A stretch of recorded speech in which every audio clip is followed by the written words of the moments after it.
Under the cover of darkness late last month, the men of the 2nd Platoon moved out to become the lead element in one of the biggest military actions in Afghanistan since the initial invasion 6 years ago. This is the first on-the-scene reporting of a battle the U.S. Army has said little about. My element will be the first element that will air assault. Called Operation Rock Avalanche, it was meticulously planned with a sand and dirt mock-up of the areas in the Korangal Valley that would become a deadly battleground. The targets were the suspected hideouts of Taliban and Al-Qaeda foreign fighters. The lumberyard is where we believe that there's a lot of the caches. Each squad leader was called on to review his assignment, including Sergeant Larry Rugel, who leads the scouts, the soldiers who take point. My task is to occupy an internal support by fire. At age 25, Sergeant Rugel of West Jordan, Utah, would 4 days later become the first U.S. casualty of Operation Rock Avalanche. His good friend, Sergeant Kevin Rice of Wisconsin, would be seriously injured. Vegas is over here. I think it'll be a good operation, but I think that there's definitely a high probability that somebody will probably get hurt. Now the back steps. As the 2nd Platoon packed up to go, the men told cameraman Tim Hetherington they were nervous. I'm always nervous. Sometimes I hate it. I like the camaraderie, but the constant firefights suck. I'm ready to go back to Chicago. On the first day, 2nd Platoon drew the toughest assignment, moving directly into a village called Yakachina, which U.S. intelligence reports said was full of insurgent fighters. If there's something in there, this could get real dicey real quick. But when the men moved in, it was a different kind of dicey. An earlier rocket attack by U.S. helicopters on this house had killed 5 people and injured at least 7 more, including children. The village elders are furious and not at all pleased at the attack taken by 2nd Platoon Lieutenant Piosa, who demands to know who is hiding the Taliban fighters and why so many weapons have been discovered in the village. If you tell me where caches are, where they're keeping their weapons, where the bad guys are, we'll go get them right now. You know, I could offer you something that would help your family. Whether it's food, money. An elder says there are no Taliban in the village. He said that there is 5 guys already dead. Show me which of them is the Taliban. Captain Kearney tells our cameraman the elders want revenge for the deaths of the villagers killed in the airstrike. The elders basically want jihad down here in the Korangal, and whatever they want, they're here to assist, so we'll see what happens, but it doesn't sound very good for us, huh? It was a sense that we were now going to be hunted, and that was not a great feeling. The jihad begins on a beautiful fall day in the Korangal Valley. Good morning. I'm doing this for you people. You see this? This is great, right? As they eat breakfast, the 2nd Platoon does not know it. But Taliban fighters are setting up an ambush in the hills overlooking the village. Fun begin!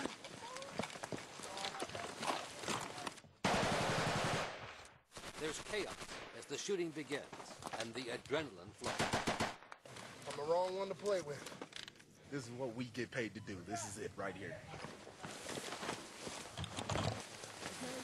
Then comes word that the scouts have been hit.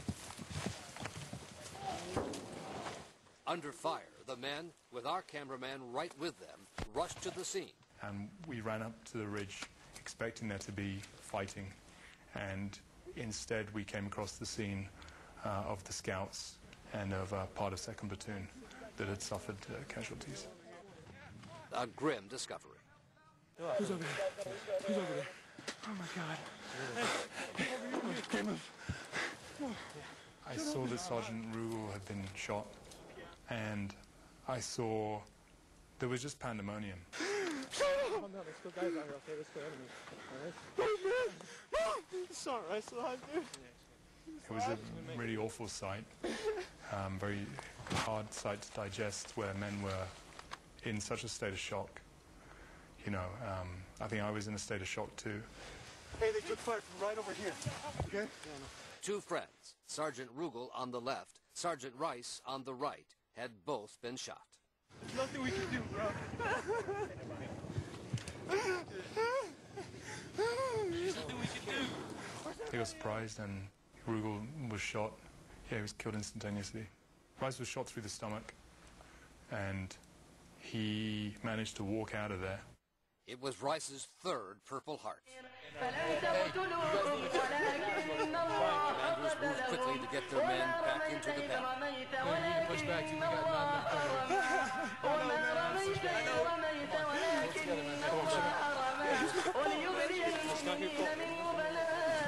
Basically, right now, where we are, we were being attacked in at least 270 degrees of contact.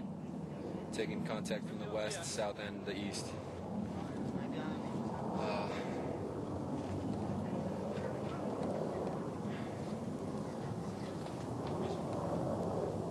I don't know what else to say.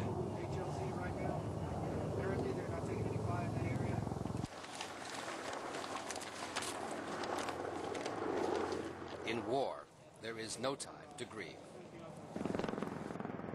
In the Korengal Valley of Afghanistan, getting out is the hard part. I'm not leaving any men behind. I'm sure not leaving any equipment behind either.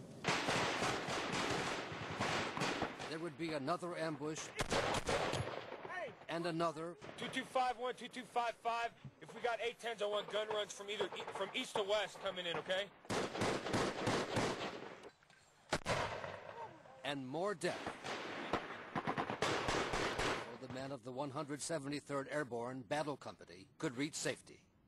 Sergeant Joshua Brennan of Oregon would be the next to fall. The insurgents came to try and drag his body away whilst he was alive.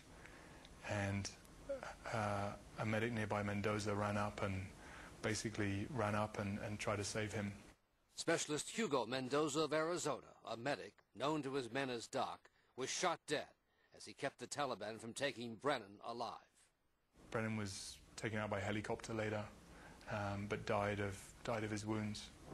The paratroopers of the 173rd Airborne paid a heavy price in Operation Rock Avalanche, which commanders say achieved its goal of disrupting the Taliban and Al-Qaeda cells in the villages here.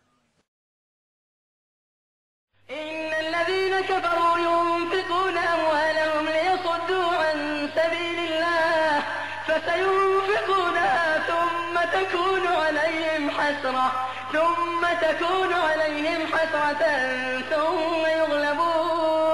ثم يغلبون والذين كفروا إلى جهنم يحشرون ليميز الله الخبيث من الطيب ويجعل الخبيث بعضه على بعض فيركمه جميعا